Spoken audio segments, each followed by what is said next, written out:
Hello everyone, my name is Ray Martinet, and this is my first podcast for the book Broken for You. In today's podcast, I'm going to be talking about literary elements and how they are important to what we read and how we understand what is being said in any novel, including this book.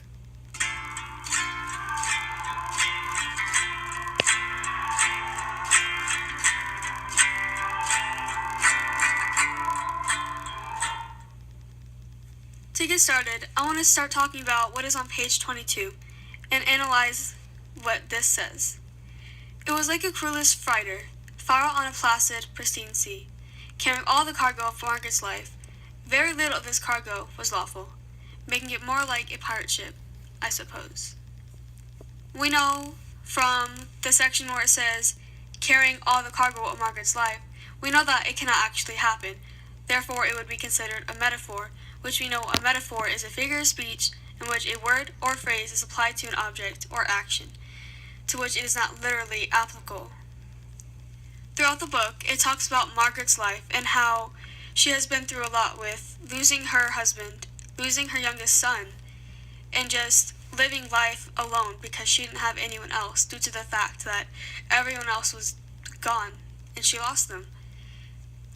She has been through so much that it was almost like a cargo on a ship because it's so much like weight that she's had to keep during her lifetime. As you know, during this book she has been through a lot. She has talked about a lot of things like not having anyone and not talking to people for years and years until she has finally made this decision to open her room, one of her rooms, to someone else, which a stranger, who we will get to further on within these podcasts. This sort of helps with character analysis because it kind of points out Margaret and it kind of points out like this is her life and she has carried a lot throughout her life, and during the book she goes back and forth to all the memories and the experiences as she shares them with Wanda, which is the person that she welcomed inside her house. Now on to another quote, which can be found on page 25. As bare as this room was, as empty as she had tried to keep it, it told the whole story. It couldn't keep its damn mouth shut. This particularly stands points personification, and we know that personification is a form of figurative language in which something that is not human is given human characteristics. So this is personification, and this also helps with character analysis because this is Wanda thinking, like her thoughts, as she's looking around her new room and seeing all the memories and just everything that Margaret has kept in her house. As it states in the book that she didn't change anything, as she wanted it to be more home for her, as she didn't want to get rid of all her old experiences, all her memories that she's had with her family, and just everything. Where it says this room told a whole story, it was pointing out pictures of Margaret and her husband.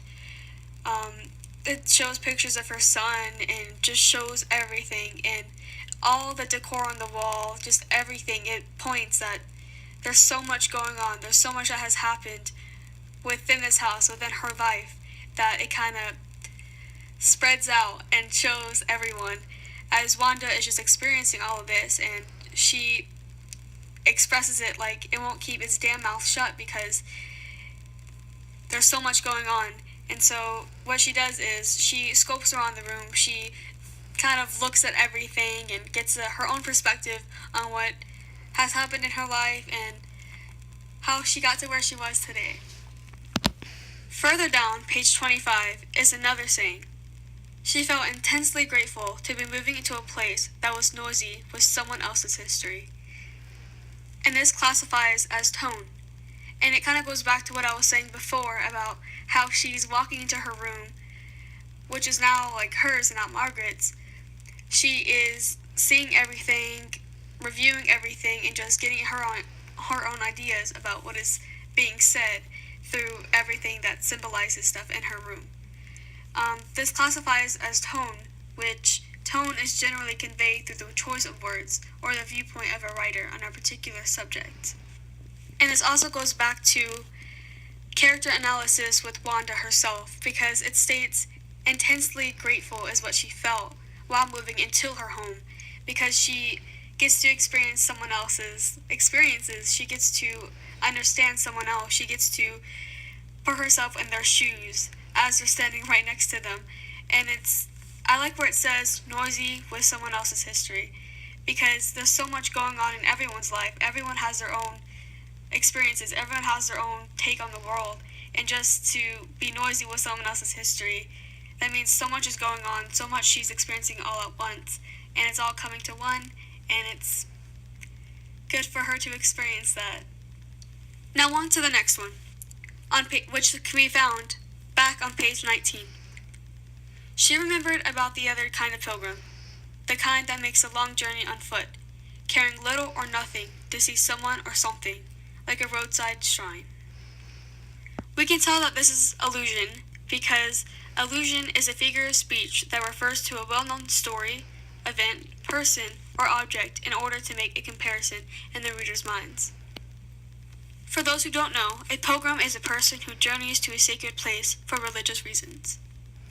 Margaret isn't a really religious person, but she was using this to kind of sort of give her point across, as when it says like a roadside shrine, or that kind that makes a long journey on foot, caring little or nothing to see someone or something, because we can go back to where she has experienced loss, so she has no one.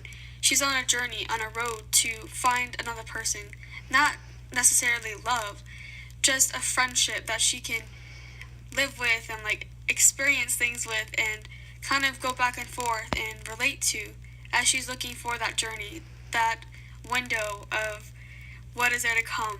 And as she gets that with Wanda coming and moving to her home, or her mansion per se. I would like to go back to where it says the kind that makes a long journey on foot. Instead of saying a long journey in a car, it kind of makes a difference saying on it on foot, because we all know walking is harder than driving a vehicle and going to places faster. It kind of gives the impression that she works hard to where she is going, and she plans to do that, and so forth. Now on to the last one. On page 36, Wanda wasn't stupid. She knew there was about 1,000,000 to 1 chance that she'd find Peter riding the bus.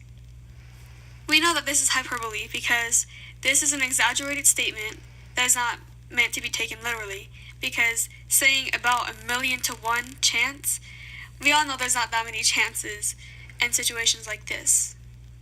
And the situation being is Wanda is in love with this guy named Peter, and they broke up, and that was her first loss, quote unquote, because she didn't necessarily lose him as in death, but she lost him in a more relationship way that it would be hard to go back to and move on. So her chance of seeing him on a bus or riding the same bus as her is less likely, just because of where she's at and where she moved to, and how it would be so coincidental for that to happen, as she has been wanting that to happen and wanting to get back with him, but things happen for a reason, and she knows that it's best she moves on and kind of experiences her own life and move on from the past. And with Margaret, she's hoping to get that and have the same experiences, not the same, but relatable experiences, so she can learn from her, since she is older than Wanda, as Wanda is in her 20s, 24 to be exact, and Margaret is in her 70s, so the age difference is huge. But that's not necessarily a bad thing at all, because Margaret has experienced so much, and she has so much advice and lessons to give Wanda, as she is still learning to become an adult and learning the ways of life in general. Throughout the book, there are so many literary elements on every single page. So the ones I selected were the ones that caught my eye right off the bat, and I thought it would be useful to explain them in a way for you guys to better understand what is actually being said and meant, as literary elements all mean different meanings, as they all are different, like hyperbole, allusion, tone, and so forth. They all mean different things, and they all have their importance in every novel, because there's a reason why it was written, and there's a reason for it just being said in general for readers like us to understand and comprehend the message behind the book and everything. But thank you so much for listening to my podcast. I hope you understood some literary elements that I have selected and broken for you. And thank you so much for listening, and see you in my next podcast.